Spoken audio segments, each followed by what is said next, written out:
রাজধানীর মগবাজারে সৌদি প্রবাসী মনির তার স্ত্রী ও সন্তানের অস্বাভাবিক মৃত্যুর বিষক্রিয়ায় হয়েছে বলে প্রাথমিকভাবে ধারণা করছে ময়নাতদন্তকারী চিকিৎসক। ময়নাতদন্তের পর মৃত্যুর কারণ পুরোপুরি নিশ্চিতে সংগ্রহ করা হয়েছে ভিসেরা ও রক্ত। এই ঘটনায় নিহত মনিরের তত্ত্বাবধায়ক চাচা রফিককে আটক করেছে পুলিশ। পাশাপাশি মনিরের ব্যবসায়িক দ্বন্দ্ব ছিল কিনা সেটিও খতিয়ে দেখছে পুলিশ।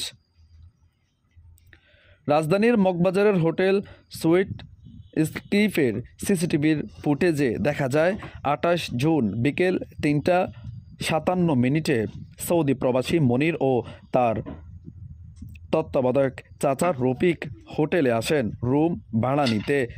রুম ভাড়া করে চলে যান তারা। ১৫ মিনিট পর মনির স্ত্রী ও সন্তানকে নিয়ে হোটেলে প্রবেশ করে। সঙ্গে ছিল রফিকও। এরপর রফিক পাশের একটি হোটেল থেকে খাবার কিনে মনিরের কক্ষে দিয়ে চলে যান।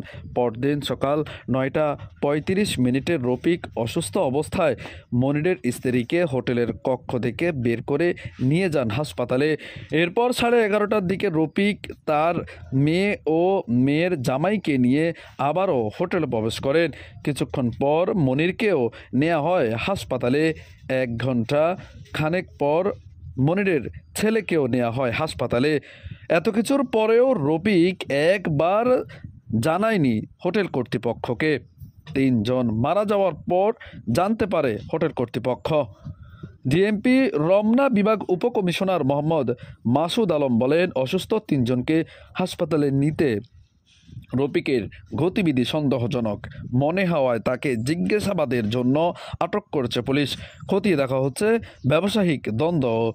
পুলিশের সূত্রাহাল রিপোর্টে বিষক্রিয়ায় ৩ জনের মৃত্যু হয়েছে বলে ধারণা করা হয়। সোমবার দুপুরে ঢাকা মেডিকেলের মর্গে ময়নাতদন্তেও চিকিৎসকরা বিষক্রিয়ার মৃত্যু হয়েছে বলে প্রাথমিকভাবে ধারণা করেছেন।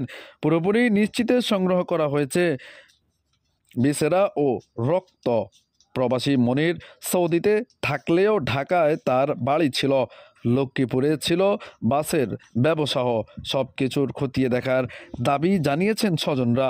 এদিকে মনিরের ২ ভাই দেশের বাইরে থেকে ফিরলেই এই ঘটনায় মামলা দায়ের হবে বলে জানিয়েছেন পরিবারের সদস্যরা।